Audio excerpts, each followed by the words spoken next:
Hello and welcome to the Slate Political Gabfest.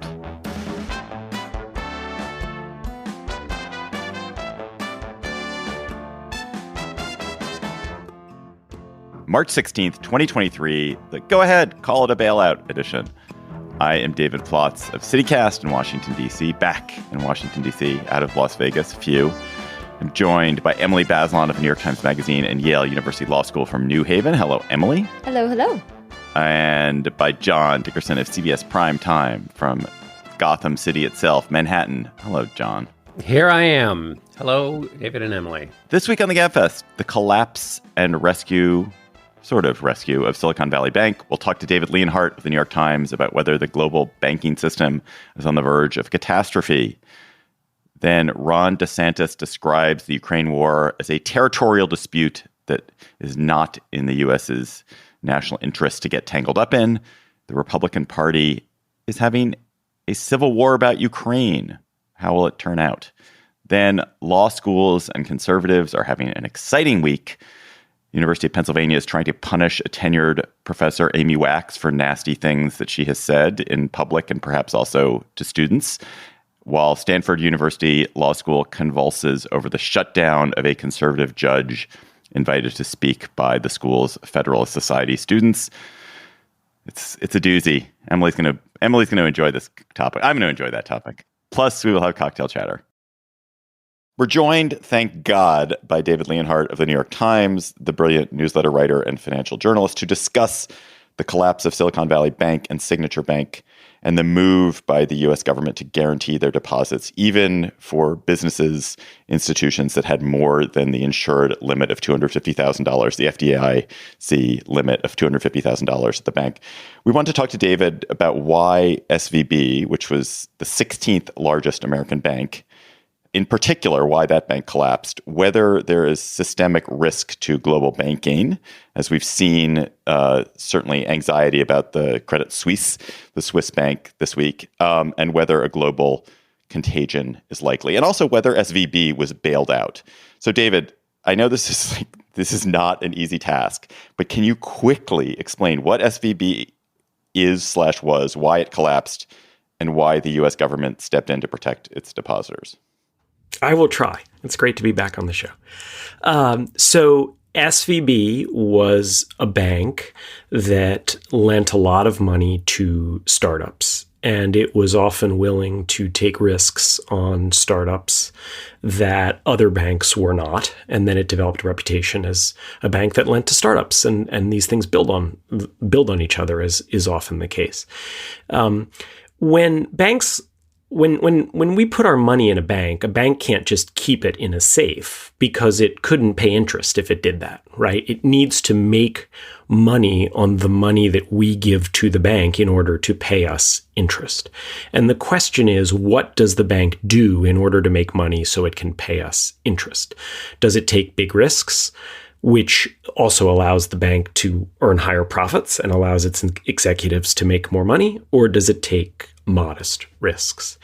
And the executives of SVB claimed they were taking very moderate risks. They were investing in bonds. But what happened when the Federal Reserve started raising interest rates to bring down inflation was it hammered the price of those bonds, which it's important to remember was not some shocking black swan event, right? I mean, you could see it from space. So that essentially is what happened. And then people started to get anxious when the bank announced that it was having these problems. And we had a classic bank run in which different clients of the bank were worried that they would be last in line to get their money out and there would be no more money, and they all went for their money. And it's the scene from movies. And so it collapsed. And so that's the kind of background of what happened. And then that gets into the question of, well, did it present real risks to other places? And how might we avoid repeating this problem in the future? So one of the obvious questions I have is what role the 2018 easing of regulations on mid-sized banks, exactly like this one, played in this collapse of this particular bank. And then how are we supposed to think about what the government doesn't want to call a bailout, but the full making whole of depositors of SVB instead of sticking to the lower limit that normally the FDIC would use? I want to note that I do understand that the government is not making the bank executives or the shareholders or bondholders whole, but there is some kind of taking risk out of the equation or not holding at least the depositors responsible for the risks the bank was taking that's now going to reverberate through the system. And I wonder how you think about that. Yes, I believe the word is bailout. So there definitely are nuances here. I think that the easing of the regulations did play a role here. I mean, we eased regulations on precisely these kinds of banks, in part because of lobbying from this bank, and then it had a problem. And the nuance that you were just capturing there, Emily, is the fact that what the Biden administration and banking regulators emphasized is that these aren't taxpayer dollars that are making these higher deposits whole. It's fees that are being assessed on other banks. And so just as an important point of background here, the law already would have given everyone who had less than $250,000 in the bank, they would have all gotten their money back. What the additional step did was it made sure that people who had more than $250,000 got their money back. And the justification for that is if you didn't do that at lots of other banks, people who had more than $250,000 would start pulling their money, worried that something similar would be going on, and then we would have a financial crisis in which all kinds of banks would start failing. The really hard situation here is that when we have one of these crises or mini crises or potential crises, it is very difficult for regulators just to say, let's roll the dice and see what happens. And so that's what we had this past weekend, right? The SVB had collapsed, Signature had collapsed. There was some concern about how many others were going to collapse. And I think that what really haunts a lot of regulators, they're not completely honest about this in public, but what haunts them is Lehman Brothers during the financial crisis. And the way they're not honest about this is they claim that there was nothing they could do. The law didn't allow them to rescue Lehman Brothers. But I'm pretty skeptical of that because the law didn't allow them to do lots of things that they did during the financial crisis. And I say that as praise. Right? Ben Bernanke and Henry Paulson in the Bush Treasury Department and then Tim Geithner in the Obama Treasury Department were incredibly creative and aggressive. And that financial crisis did not become a depression. And they were not so aggressive and creative with Lehman Brothers. I think they had the attitude of, look, we're not really sure exactly how to do this. And also, we can't just save every bank. And so they let Lehman go. And then the crisis got so much worse. SVB is not Lehman in terms of size, but you can't know for sure that letting a bank fail won't lead to these problems. And so to me, the question is, how do we prevent more situations like this? Because in the moment, I do think history argues for being aggressive about bailouts in the moment. And so what we need is policies to reduce the number of bailouts. And I think the mistake here is not so much what they did over last weekend, which reduced the odds of a larger crisis in some unknowable way, but did reduce it. But why is it that we keep finding ourselves in this situation in which we underregulate banks and are forced to bail them out to avoid really terrible consequences? One of the things that Bernanke and Geithner and Paulson write about in their book about the bailout is they have a wonderful passage about why banks have the architecture they do, because banks basically exist on confidence. And so they have these big imposing structures to suggest visually that your money is in a safe place and you should have confidence in that. And I wonder whether confidence ain't what it used to be in this hyper online public square we have right now, and that if there was no actual systemic risk, which is to say there weren't a whole lot of other banks that had massive amounts of their assets invested in long-term bonds, but had a more diversified portfolio and had assets to cover withdrawals if the moment came. But instead, the risk that they were trying to fix with this bailout was kind of a performance. It was a performance bailout, which was to kind of stem the tide of the confidence shock that would be, again, not necessarily based on fundamentals, but based on the fact that everybody's talking to everybody and it gets all whipped up.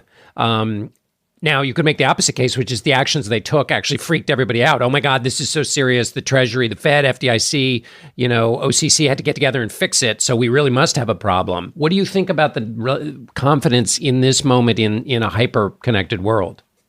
I mean, I think to some extent, bank crises are rarely based on fundamentals, right? They're based on psychology, and so you have to go at the psychology in order to stop them. The problem in all these things is that as someone who as an investor or as a depositor in a bank, I don't know, am I going to be the one who's going to be left out in the cold? So I better just go get my money now, right? And then regulators have the same uncertainty. They don't know whether this is going to lead to some huge problem, and they'd rather err on the side of being aggressive. I think the big lesson here really is that we need bank regulation. And this idea of trusting the market is a really nice idea on a whiteboard, and it doesn't work often in the real world. So the specific idea here is that the people who are depositing more than $250,000 are sufficiently sophisticated and they have a sufficient stake in the game that they're going to be monitoring the bank and making sure that the bank isn't taking big risks. But that's not the way the world works, right? I mean, if you're a company that has $1 million at Silicon Valley Bank, but you're a coffee chain or you're a payment method or you're, some social media app, you're not sitting around analyzing SVB's balance sheets to figure out whether they're doing a good job. And so I think what we need probably is a combination of stricter government regulation and just saying to banks, look, here's the deal. When you get in trouble, we're going to bail you out. And we're not going to do that to a newspaper. We're not going to do it to a restaurant chain. We are going to bail you out when you get in trouble. And what that means is we're going to monitor you much more closely. We're going to put restrictions on how much you can invest. Those restrictions are going to reduce the profits you can earn. And that's just the way it goes. And then the second thing is you can bring in, I think, more market discipline by requiring these banks to raise more money from investors, which has two advantages. Raising more money from investors basically creates more of a cushion so that when they get into trouble, when the value of some of their assets decline, they basically have more money in the bank, as it were. But the second reason is investors actually are sophisticated enough to be monitoring a bank and in a way that kind of clients aren't, to be saying, hey, you got to be more careful here. I want to follow up on a couple of points you made there, David. First of all, I think what you just said about telling the banks they'll be bailed out makes sense. Although I hope they would also say, but you will lose your job, because I do think that there has to be some sort of moral hazard for bank executives who do stupid things. One of the things that made people so furious about the financial crisis and its outcome was that the people who had been responsible for the financial institutions did not seem to bear any price.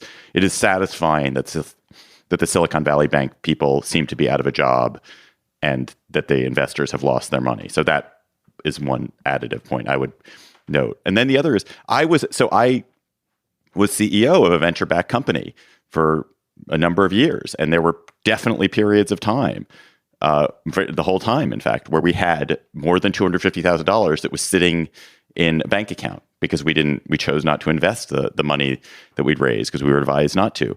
And I never thought once, maybe I thought once about the risk that it was taken. It was not, our money was not in Silicon Valley Bank, but I do think it's ridiculous to think that the clients themselves, you shouldn't have to shop for a bank.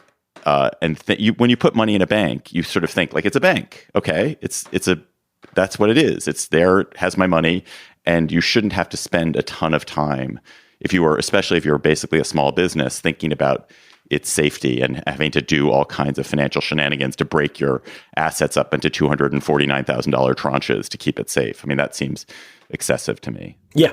And I think the important thing is that it's not just like, well, tough on you, you didn't check it. The issue is that in the end, the taxpayers are going to end up bailing them out. And that's why we have to add something. I would add something to your first point, David. So I completely agree that one of the big mistakes the Obama administration made was not being tough enough and not understanding the politics of this. And not just the politics, but the future incentives. And Tim Geithner liked to say a crisis isn't when you want to get Old Testament on people. And I understand why he said that.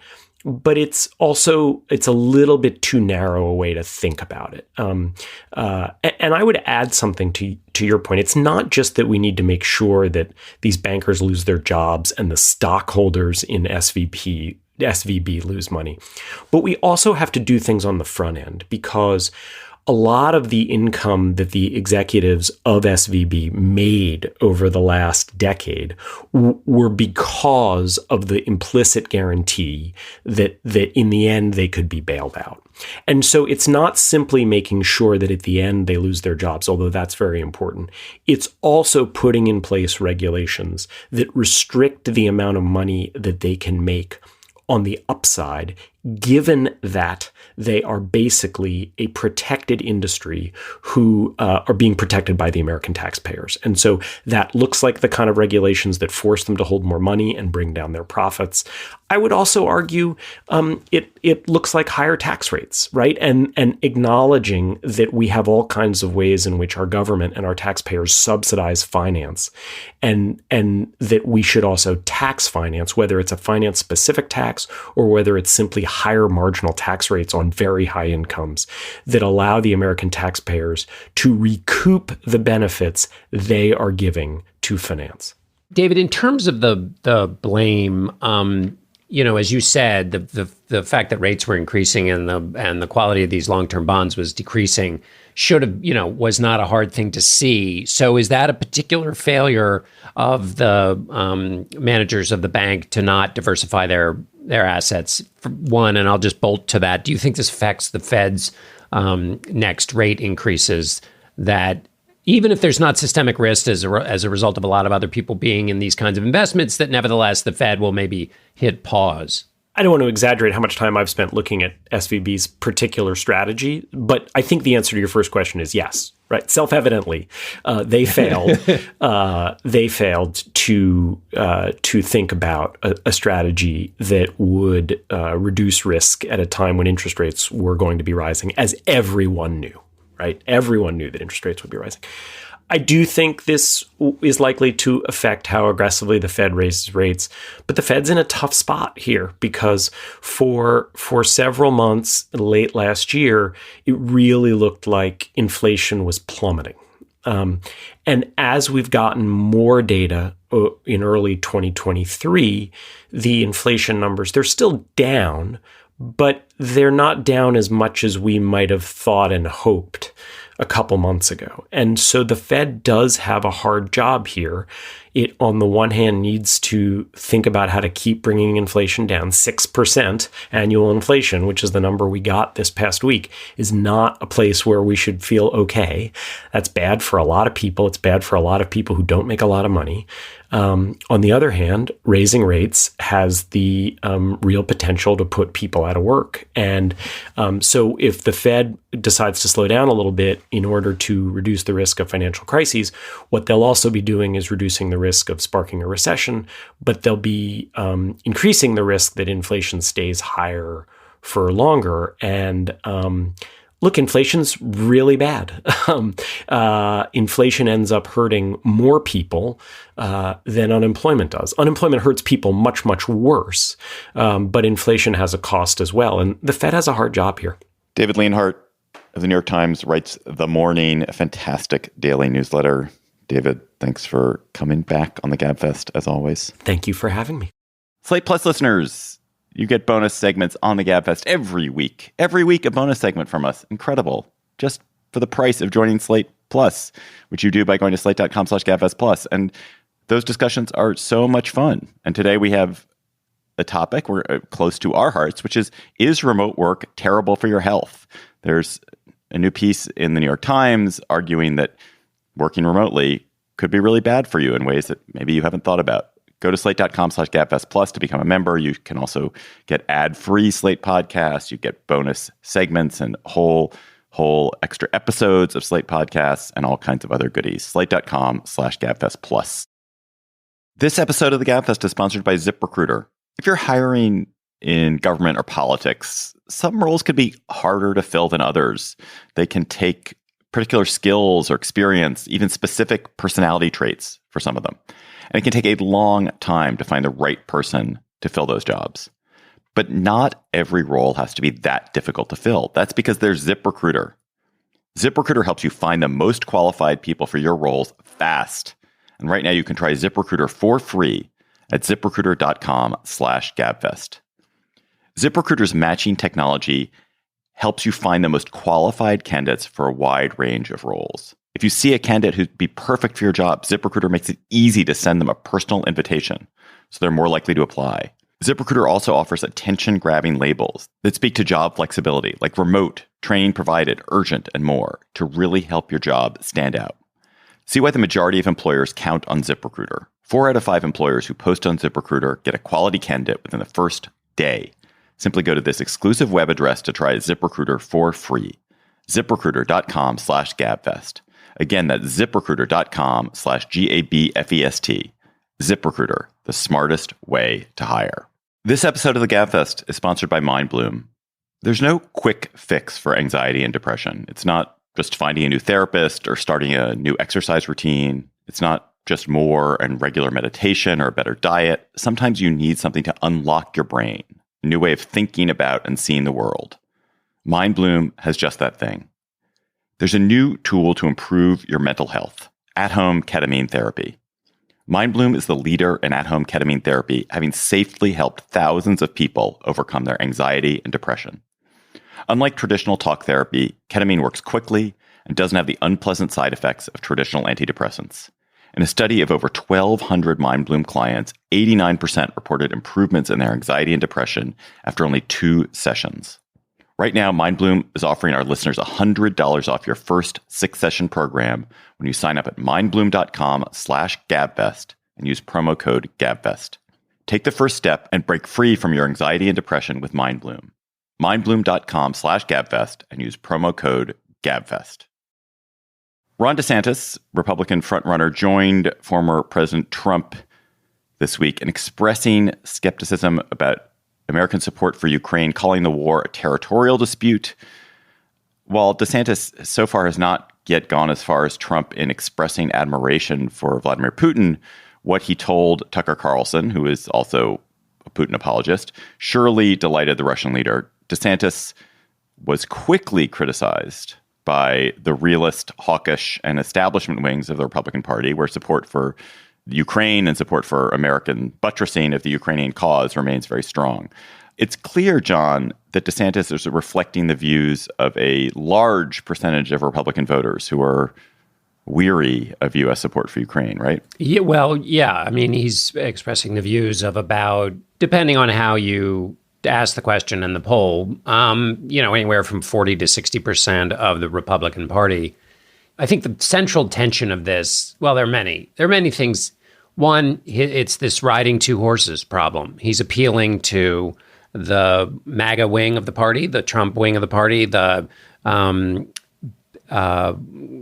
of isolationist America First part of the party, but he's also got to appeal to the whatever the rest of the party is, whether you call it the leftover Reagan feeling part of the party or the neocon part of the party or whatever else you want to call it. And he's got to try to appeal to both. He's going to have a very hard time taking votes away from the Trump portion. So this was, something he may believe. If he believes it, he probably should have thought it through a little bit more, because the way in which he, framing it as a territorial dispute, framing it as if the Ukrainians were kind of an equal body in this instance, not a country that was invaded by a malevolent dictator. He just botched it sort of 6 different ways. And of course, as every listener knows, this matters because it shows the rank ordering of possibly a nominee's view about one of the things that's really the most important for presidents, because presidents get so much, control over foreign policy. And so here, his first big move out of the gate has been a kind of sloppy and confused one. Will Saletan wrote a great piece in the Bulwark deconstructing DeSantis's position, on which I'm relying here. Can you dig into that, John? Why is it sloppy? I mean, what is the way he botched it, you think? Well, I think, first of all, by calling it a territorial dispute, he immediately or calling it a border dispute, he basically takes the he frames it immediately in the Russian side. It's not a territorial dispute; it's an invasion. And also, if Ukraine is a territorial dispute, and this goes to a second point, one of his points is we got to be tough on China. Well, and the Joe Biden was deeply weak when he didn't shoot down the balloon immediately. My guess is that the Chinese are taking signals about U.S. resolve much more clearly from how long the U.S. supports Ukraine and builds a coalition to support Ukraine than anything Joe Biden did about a balloon. So it's confused in that fashion too. If you're saying be strong on China, well, there are ways in which your support for the aggrieved party in invasions kind of matters when China is contemplating invading Taiwan, which, by the way, you could describe as a border dispute. So that's a problem. He also suggests that, the Ukrainians would have been, they were doing fine and the Russian army isn't very good. Well, that's because the Ukrainians have been supported by U.S. supplies and training. So that misunderstands the nature of the conflict. Also, he framed U.S. support for Ukraine as funding the conflict. Again, you can wrestle to semantics and say, well, to the extent they're funding it, and it is a conflict, they're funding the conflict, but it puts the causal arrow in a different place than reality would suggest it is. The U.S. is helping Ukraine defend itself against an unprovoked invasion. And this is all a part of a kind of different assessment of Russia than I think is the consensus one on both the left and the right. And by the way, there's perfect territory to sit on and say, this is awful. It's an invasion and the world should rally around. But the U.S. doesn't have, has scarce resources and there are dangers of provoking Russia with a nuclear war. And so we shouldn't extend ourselves as much as we can. But you can hold that position without having to redefine the facts of the case. And when you redefine the facts of the case to support your position, it suggests a habit of mind that might not be so wonderful when you're going to get in a job where you have to face thousands of national security challenges. I feel pretty cynical about this. Many prominent Republicans came out and disagreed strongly with DeSantis and also have rejected Donald Trump's position on Ukraine, saying this is important for the United States to be involved in helping Ukraine defend itself. Tucker Carlson is the sort of main skeptic about Ukraine beating that drum on Fox News. And you have Trump, who was an isolationist while he was president, was really reluctant to get involved in conflicts abroad. And then you have DeSantis in what feels like just an act of opportunism getting on this bandwagon. And it just seems like you could imagine him running for president, at least during the primaries, in this foreign policy stance where you just oppose what the Biden administration is doing. If they're being helpful to Ukraine, then that's the wrong policy. If they're not shooting down the balloons in China, then that's the wrong policy from China, I should say. And it just seems like there isn't a coherence here. And I just find that disturbing. Like, what is this person's views really? And what does this say about the Republican Party in terms of its stances on foreign policy? Is it just completely divided and sort of cracked down the middle? Call me even more cynical, but there was always in U.S. foreign policy, there was always this position, which is that everyone was a hawk on China until they got into office, and then they became a dove. Like, that's no longer the case. But it was a totally opportunistic, cynical position, which is that it was always better to be beating up China when you're exterior, but when you're actually in charge of all this economic relationship and this great power relationship, you have to be more realistic about it. And so Ron DeSantis would not be the first politician in history who took an opportunistic stance on a foreign policy issue while running for office because it was advantageous. It's, as John said, it's the majority of the party. So for DeSantis to ally himself with that seems to me like potentially just good politics. I don't think it tells us anything about how he might govern. It does tell us that he's an opportunistic person, but we kind of knew On the that. other hand, when the instinct is, I think to the extent that you can learn something from campaigns, you'd rather learn what their ability to understand the world and its activities is, instead of learning that their first instinct is to redefine the world and the facts of the case. Now you can say, well, that's just politics and that's a campaign. Sure, but you want to have some evidence that when the campaign ends, they have the proper way to look at the world. And because we frame so many things in politics now it's not entirely certain that some people can get into office and actually have a basic way to understand the threats of the world and the responsibilities of free nations. So I think as a first move, redefining the facts of the case is not a super great signal about the underlying attributes of his foreign policy worldview. Do you think, Emily, I mean, it seems to me like one of two things could happen. Assume DeSantis has a successful presidential campaign.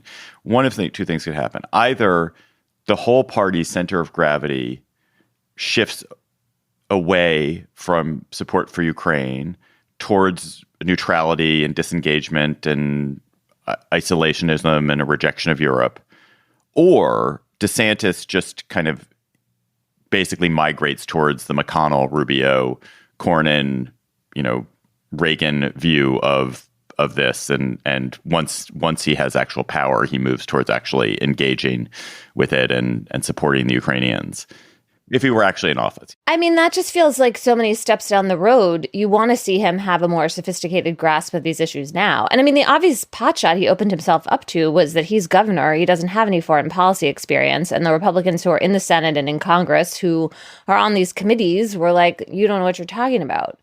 So I guess I basically align myself with John in terms of what this shows about what would be like in office. And I don't especially want to have faith in the idea of like, oh, well, everyone moderates because realism takes over once you're president. I feel like the long extended job interview of campaigning for president, which John has thought so much about, should be about revealing that you are thinking comprehensively, not that someone should have faith that once you show up and do the job, you'll just like fix stuff. I agree with both of you. I guess when I think about like how does Trump think about this issue versus how does DeSantis think about this issue, I'm pretty sure that Trump is a straight up isolationist who like really sympathizes with Vladimir Putin, and we have the evidence of that.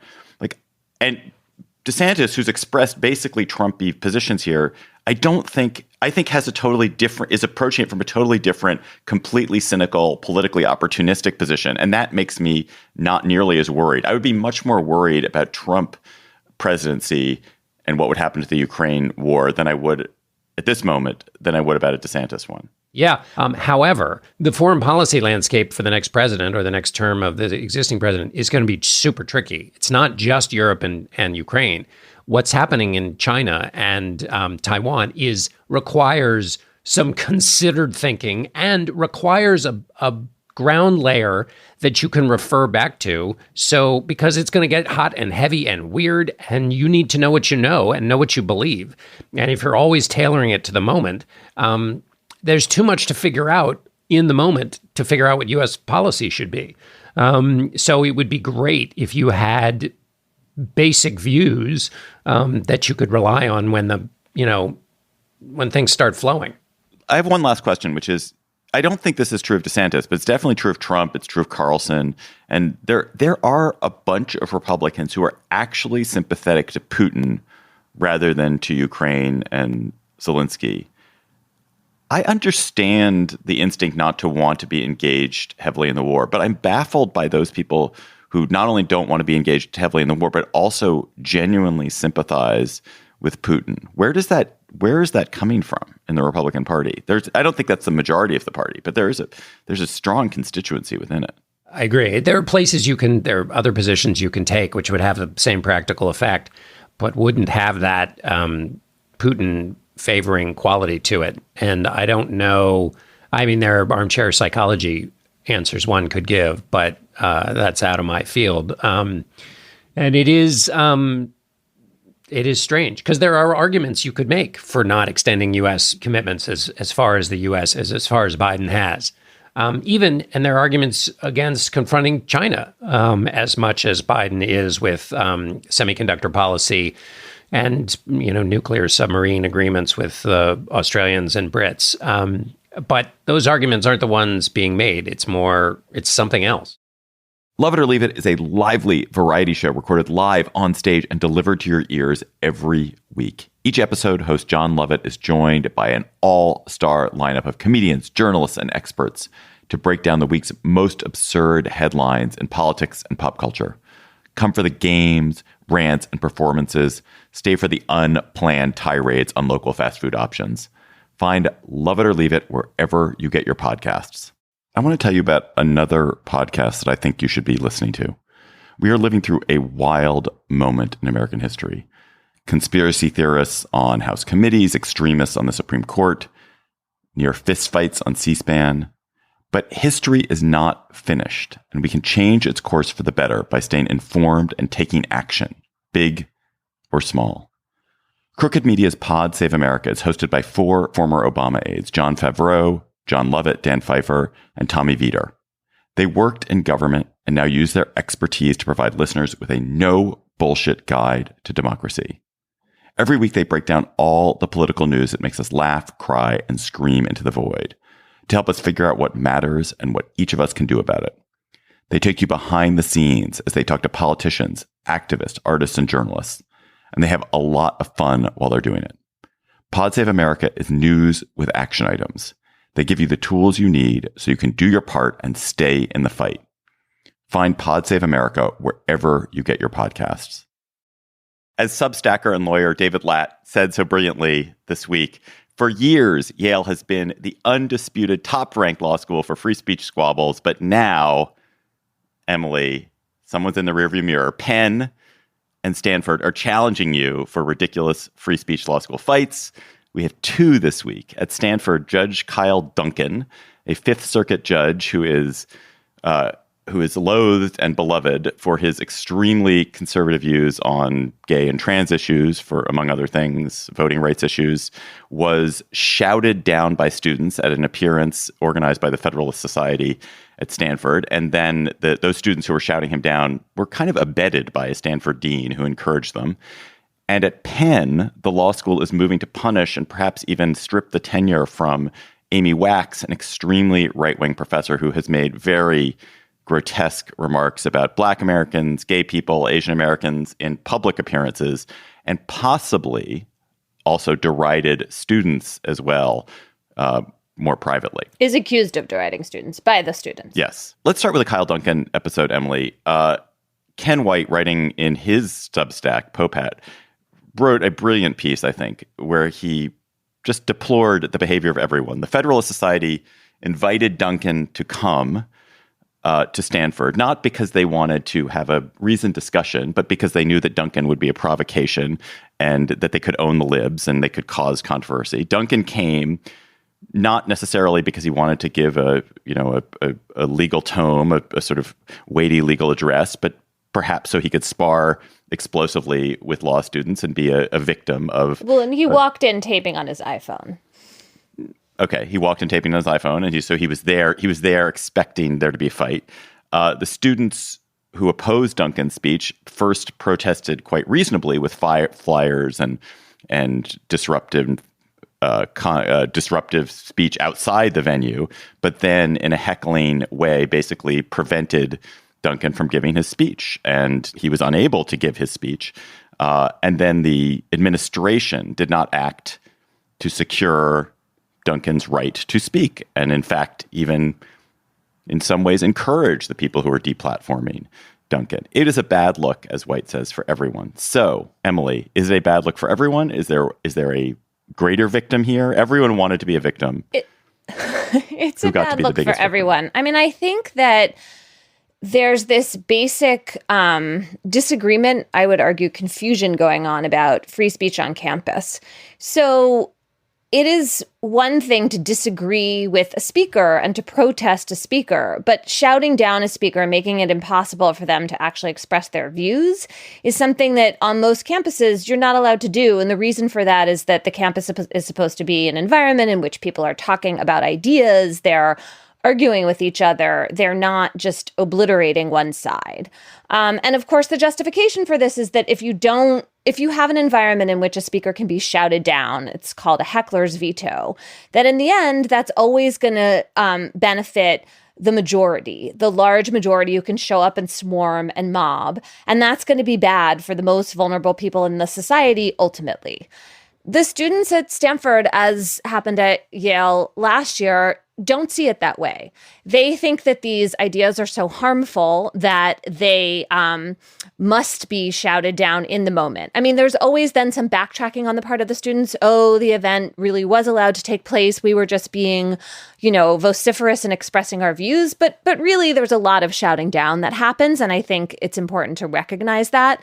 The associate dean who showed up really added to this. While she sort of grudgingly said in the end, yes, you're welcome to speak here, she also used this weird phrase, is the juice worth the squeeze, which Duncan didn't understand. I confess I didn't really understand either. But basically she said to him, is what you have to say so incredibly important that it's worth the division that you're causing here? And that's not the test for having a controversial speaker on campus. And so that was, I think, distressing if you're a free speech advocate. And then, of course, you have this problem where the university has to decide how to react. In this case, the dean of Stanford, Jenny Martinez, and the president apologized to Duncan, which I think was the right move given what was happening. But then the students very much protested Jenny Martinez's class the next day. And I think from the perspective of some of the faculty at Stanford, this seems like the students have not absorbed this kind of basic idea. And then, of course, you create this endlessly mockable owning by the conservatives of the libs, where they can say over and over again, these are law students who need to know how to argue and how to confront ideas they don't like, not just shout them down. I do not understand why they haven't learned not to take the bait. Who gives a rat's ass that some guy has shown up and given a speech? Let him give a speech to 12 Federalist Society students on the campus. Who cares? Use indifference. Indifference is such an effective means of protest in this situation, especially when you're the dominant culture. When you're the dominant culture, just don't bother to show up. It will not get the publicity. No one will cover it. It will not cause any controversy. He will not get to be a victim. He'll give a really boring speech. Those Federalist Society people will be so disappointed, and everyone goes home disappointed. And instead, they just take the bait every fucking time. It also seems you could use, mocking and ridicule and wise undermining in another venue to both show how brilliant you are and not take the bait. But I think one of the points that Ken White made is that the associate dean essentially created a norm in which a person's subjective reaction to a speech is justification for suppressing it, which is just backwards and not a good standard. Also, I guess the other point would be that you don't want to have the heckler's veto because it takes a place where you're supposed to use reason to overcome brute force, and you reverse it and make brute force all you need to win instead of reason. And brute force doesn't require you to wrestle with the ideas and come up with a sharp response for how to destroy these ideas, which are going to live for all of human history, and need sharp advocates on the other side who have really sharp brains and can dismantle these quickly in the way, that Ken did in his Substack piece. That's what they're supposed to be learning, is how to dismantle them with the tools of reason rather than yelling. I think part of what's going on here is this issue, David, you raised of the dominant culture. So there's no question that at Stanford and Yale, the progressive students are the dominant culture in that environment. I mean, there are so many fewer Federalist Society members. And indeed, that's a kind of route to social shunning in a lot of contexts. At the same time, out in the real world of the United States of America, of course, conservatives have lots of political power. And I think the students sort of are in that mindset. And then they have this idea that this speech or these actions by this judge are really harming vulnerable people outside of the law school. And that absorbs a lot of their brain space and their thinking. And then that changes the way they respond inside the law school. And, in my view, they kind of lose sight of the fact that they are dominant within the law school and that creates a different set of expectations, or at least it should. And also, I guess if you're playing the long game, the damage that Kyle Duncan is doing is not by giving a speech to 16 Federalist Society students at Stanford. If you believe this, he's doing it by being a judge on the Fifth Circuit. And the reason he's a judge on the Fifth Circuit is that there's been a very effective use of power by conservatives and by Republicans to get judges in this position. And so and one of the effective uses of power is presenting themselves as this sort of constant victims, and they need to overcome it. And so if you're sort of a canny lefty, what you want to do is sort of we need to position ourselves for the long haul to win these judicial seats back. And one way to do that is not by making ourselves to be just idiots who deplatform people and are making the whole left look bad. Like they're making in the long game, making themselves look bad in this way is hurting their cause in the end. One thing I have been thinking about, and I'm not quite sure what to do about. So one fears or I fear that I'm just old, right? That like it was ever thus that people in their 50s or 40s or whatever and 60s look at the students and just say like, oh, you're a bunch of rebels and you don't get it. And like, you should cut your hair. That's like my deep fear about myself. On the other hand, universities have been having exactly these entanglements over free speech since the 60s. And that's when the universities came up with these policies that once a student group creates a forum on a campus, then that speaker gets to express their views and other people can argue, but they can't shout down. And this has come up, in every sort of mini generation of students. And there have been some quite elegant solutions. So there was one moment at Yale, and I can't remember which controversial group it was, but the students all lined up outside and they silently protested. And the dean of the law school at the time, Guido Calabresi, stood with them. And then he came into the room and listened politely and was there while the students were listening and participating in a debate with the speaker. And I'm sure that this has happened at other schools. But this idea that shouting down is the only morally urgent response, it just seems misguided. And it seems like we've sort of been down this road before. And I do confess that although I see lots of harms and I see like how deeply disturbing Donald Trump's presidency was, and I wonder if this is a lot of leftover agency, I don't totally understand why these students think that this is the way to go. If you can only be just by shouting people down, it doesn't respect one of the things I've always hated about good lawyers, which is that they can argue that for the rights of awful, terrible, bad, thoroughly objectionable people, because the rights protect those kinds of people as well. I think one of the effects of the summer of protests in 2020 is that people saw protest, and it is more satisfying to do something active than it is to not. Like, activity is more fun than passivity. Yelling is more fun than listening.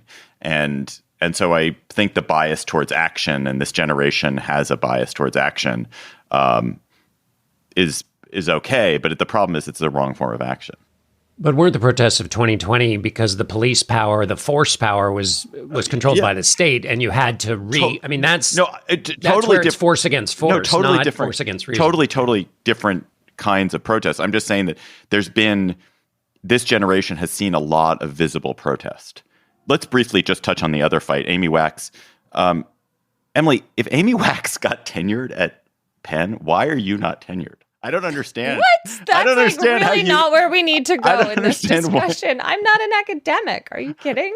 But you just mean that she's so, her views are odious, and like, why shouldn't anyone have tenure? I think she got tenure years ago. How did she get a job? What's her expertise? Yeah, and then there's the question of odiousness, and then also just skill, because a lot of the argumentation I've seen her do, now she's in a crouch and she's under attack and all that, but doesn't seem to be, deeply incisive. Okay, well, there are many academics who are not necessarily deeply incisive. I actually can't even remember what her field is right now, but I think she probably got tenure years ago. And then I don't know why she has taken this, what I think is just like a loathsome turn.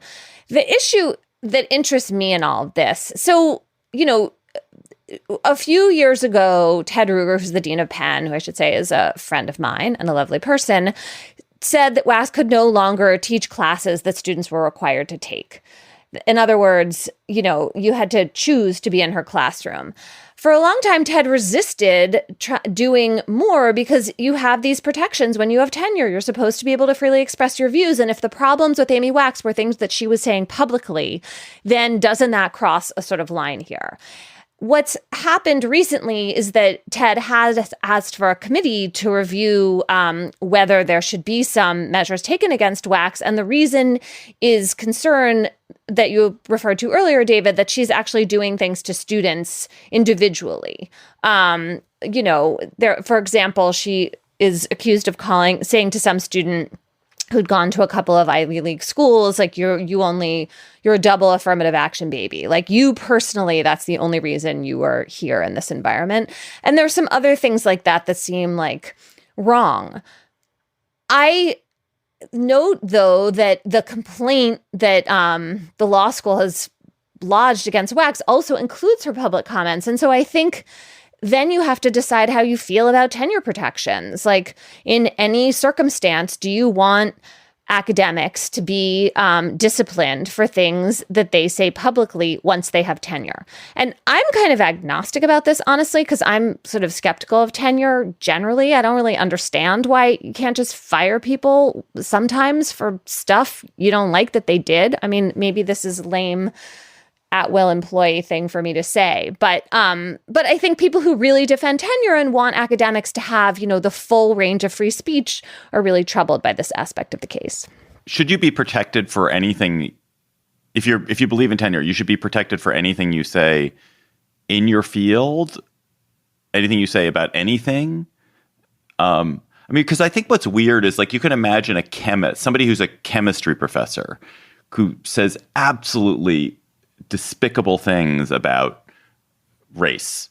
And you're like, well, what does that have to do with their quality to teach chemistry? And I don't know whether it makes them, like, should that person be vulnerable to losing tenure because they've said things which are totally non-germane, and therefore it's non-germane to their field, and the things they're saying that are non-germane to their field they should be sanctioned for? Or maybe the reverse, which is that it's non-germane to their field, so they should not be sanctioned for it because it has nothing to do with how they teach chemistry. I mean, that's why I was wondering what Amy Wax teaches. Like, I have the answer to this question. I just looked it up. Her work addresses issues in social welfare law and policy, as well as the relationship of the family, the workplace, and labor markets, according to Wikipedia. Very germane to what she's talking about. So extremely germane to the subjects in which she's opining. It seems like there are four categories here. There's the personal insults stuff, which, if proved, seems to be objectionable and not protected by tenure. And it would probably be better if those who defend her on pure free speech grounds would draw that line, because you want to protect even insane speech in a college environment, but not when it's directed at individuals. And those who want to protect the power of tenure to allow professors to say whatever they want, you should draw that line clearly so that it doesn't get mixed up, and a lot of them don't. I like the idea of tenure to protect people and what they teach and say, but then there are two other things that seem to me to run in. I don't know where they come in, but one is, as a pedagogical point, David, you're a chemistry professor. If what the chemistry professor says is so objectionable and so public that it offends the students and makes it harder to teach, then I think you probably have some issue to figure out there as an institution. And then connected to that is, one of the things that Wax does is, and one of the things that's not that impressive, is she just craps all over the university. And so as a member of the university system, having a public platform to constantly attack the university is probably, just from a business perspective, not great. She says things also like to the alumni. She says, you should give money to vocational schools. But then on the one hand, which is a perfectly reasonable thing to say, but in one breath, she's saying give money to vocational schools, and then she's calling them passive and craven, calling the alumni passive and craven. So that's somebody who's engaged in a different project than persuasion. That's a person who's just engaged in some performance and some, therapeutic evacuation of the mind, as we sometimes call it. I'm not sure that as an institution, like from a business perspective, that's great for any kind of business. I will say that in the Penn situation, the students have voted with their feet, and I expressed a kind of indifference, David, right? They're just not taking her classes. Like, apparently her enrollment was down to like a couple of students. And I mean, that is a really interesting form of ostracism and social censure that students have in their power, and they've exercised that at other schools. And I find that to be, Should that lose her tenure? If no one takes her classes, should she lose tenure? I mean, it's such a funny thing because it means you're not doing your job, right? Like, you're there to teach, you have teaching requirements, but I don't think universities really have a way to say if nobody's taking your classes, then you're gone, because frankly, there might be perfectly good faculty who people don't want to take their classes, right? So that seems tricky. I will note that as we leave this, that this is a really a rare issue. That the problem that is in academia is the opposite one, which is that there's so many adjuncts, so many people who have no protection, who are afraid to say the things that they want to say, or who are getting punished for saying things which are perfectly reasonable, like these folks who criticize Israel and then lose their adjunct positions.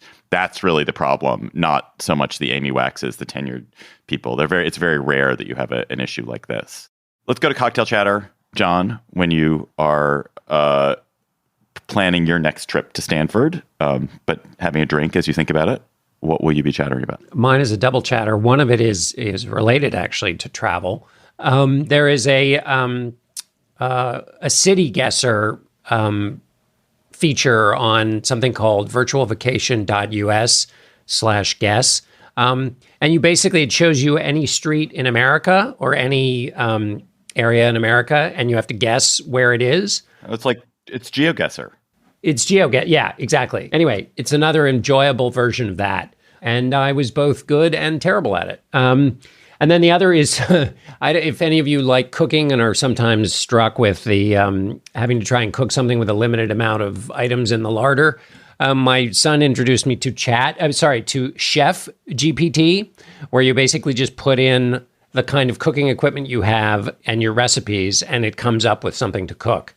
And I should imagine for college students, this would be particularly useful. But some of you just may only have, condensed milk and rutabaga in the fridge, in which case they've got your answer. Nobody cooks just from their fridge. You don't cook just from your fridge. You cook from your fridge. You cook from the spice cabinet. Well, I mean, obviously. The pantry. You could put that information into... Well, but it's this thing where you take a photo of their fridge. You don't think it can handle a few photos? No, this Probably isn't... Can. Shit, I'm cramping. Oh, my God. Oh, my God. Ah, fuck. Oh, my God. You can leave this in. Oh, my God, that's a terrible cramp. Oh, my God, that's a bad cramp. God, that's bad. Oh, heaven. Shit, that's bad. Oh, no. We really are getting old. Oh, my God, this cramp is just not going away. Oh, my God. Sorry, David. Emily, what's your chatter? So I wanted to recommend a story in the Marshall Project this week by Maurice Chammah, who is a wonderful writer. It's called The Mercy Workers, and it's about this group of people who are called mitigation specialists, who I've been just totally fascinated by for years. Mitigation specialists come in death penalty cases, usually after someone has been convicted, and their job is to try to find mitigating evidence that counsels against execution. So basically, what happened in this person's life that led them to commit, what is usually a terrible murder? How do you think about this person as a human being? It's this kind of excavation of history, of often like family genealogy. Sometimes people have, medical records of head trauma in their past or abusive childhoods. And it's very difficult work to do because often families have skeletons in their closets and they don't really want to talk about all the things about a person's past that might explain, though not excuse, the crime they've committed. And it's unusual. I've tried in the past to get mitigation specialists to talk about their work and let me shadow them, and they have said no. Because they feel like that would interfere with it. And Maurice succeeded in spending time with and really getting an intimate look inside the work of a mitigation specialist named Sarah Baldwin, who's working on a case from Florida of a man who has been on death row. And it's the story of how she is able to figure out what happened to him when he was younger. So I really recommend it. The Mercy Workers in The Marshall Project by Maurice Chammah. My chatter, which is I'm trying to hydrate. I'm in so much pain right now. I can't even discuss it. But my chatter is a story in the Washington Post about Mikhail Korotkov, who's a train spotter. And he is now living in exile in Sri Lanka. He's a 31-year-old who's living in exile from Russia and Sri Lanka. And his problem, besides the Ukraine war, which he seems to have left Russia in part to avoid being drafted for it, is that he was photographing trains in Russia, and he photographed Vladimir Putin's secret train. Vladimir Putin apparently does not like to fly because planes can be easily tracked by other countries. And so he has a huge armored train. And this guy stands out and tries to photograph trains of all sorts in Russia, and ended up photographing Putin's train at some point. And it's just a crazy story about a guy who has an interesting hobby. His photos are incredible. These photos of trains are gorgeous. I strongly recommend them. Trains in the Russian landscape are something special because there's so much snow surrounding these trains, and the trains themselves are quite beautiful. But the one thing I would note is that he photographed Putin's train, and then he wrote about it. And you can see why after he wrote about it, he might be scared and would want to flee to another country, because he wrote about Putin's train, quote, diesel locomotive TEP 70BS-239 is not a very ordinary train. Mere mortals do not travel on such a train. Behind the drawn curtains of the windows of the carriages of this train lies darkness and decay. An ordinary person who gets into these walls turns into mincemeat. So I think maybe writing that about Putin might make Putin angry about you. We also have listener chatters, and our listener chatter this week comes from an anonymous source. You should send your listener chatters to us at gabfest@slate.com or tweet them to us at @SlateGabfest. Hi, Gabfest. 2 weeks ago, Judy Heumann passed away.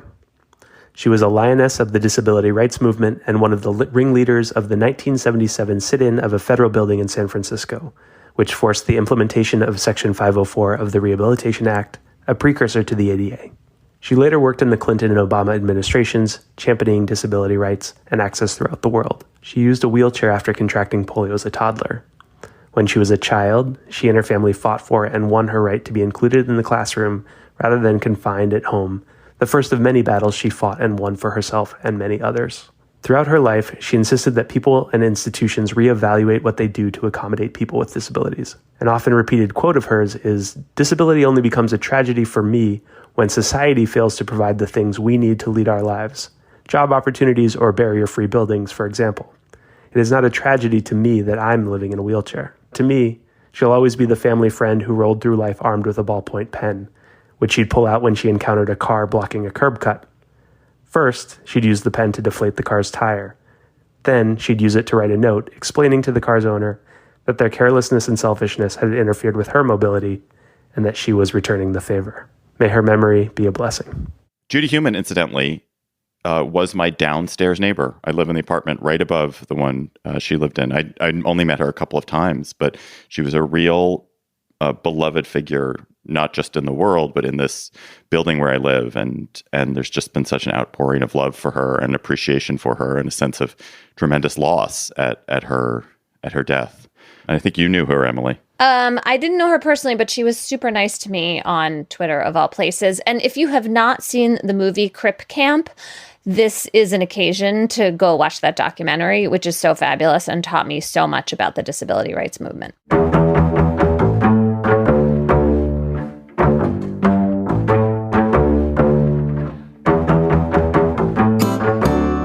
That's our show for today. The Gabfest is produced by Shana Roth, our researcher for one more week. Just 1 week after this is Bridget Dunlap.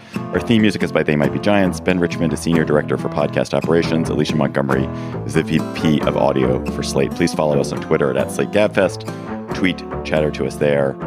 For Emily Bazelon and John Dickerson, I am David Plotz. Thanks for listening. I'll talk to you next week. Hello, Slate Plus. How are you? Probably better than me right now, because you're not cramping. But Because I'm working from home. Actually, it's very apropos. We're going to talk about an article in the New York Times, an op-ed in the New York Times by Jordan Metzl called "Working from Home is Less Healthy Than You Think." And Jordan Metzl argues that the effects of remote work are not as good as you might think they are. That in some sense, people have more time for healthy behaviors, including exercise and bonding with family, which are two things that I did this morning before I cramped. I exercised, and then my kids are here, so I bonded with them. But other people become less active, gain weight, and are isolated and depressed. And in general, Metzl reports that people during pandemic who started working at home spent less time moving. They just did less moving around from everyday living. All three of us, in some ways, have moved from largely. I guess, John, you still go to work, don't you? Yeah. Yeah. But Emily, you and I had more work, somewhat more worky in office environments, and now somewhat less. But do you feel that this is, what did you make of this piece? I think you have to push against exactly the issues that this piece raises, because it is true that you can just move from room to room in your house for the entire day and not really go outside if you choose to do that. And that is not going to be a whole lot of moving, and it's not going to be a whole lot of seeing people in real life. And so I think you have to recognize that risk that, when you're going out in the world, there are all these small human interactions that just naturally happen. And not all of them are pleasant, but some of them are. And it makes you feel sort of connected to other people in your species who are not actually in your family. And that is positive. And so you have to make sure you're replacing that. And you also have to move your body around, because you're not just walking up the stairs or, going from the subway into the office. So I feel like it's important to be aware of all these things. Yeah. I set all kinds of alarms so that I get up it's also the way I work, in an attempt to do deep work for certain chunks of time. But at the end of the chunk of time, I force myself to walk all the way downstairs to the basement and then walk all the way back up, even though I have to go into the studio, and that causes lots of movement. Plus, now we're very much into following the advice of Andrew Huberman at Stanford about getting out into the sunlight immediately upon waking up.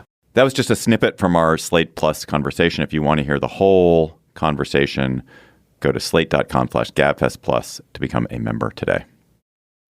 Macy's is committed to creating brighter futures for all and empowering a new generation of leaders. That's why they're continuing support of Girls Inc.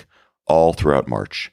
Your online or in-store donation will help fund education and career readiness programming, inspiring all girls to be strong, smart, and bold. Give back and learn more at Macys.com/purpose. That's Macys.com/purpose.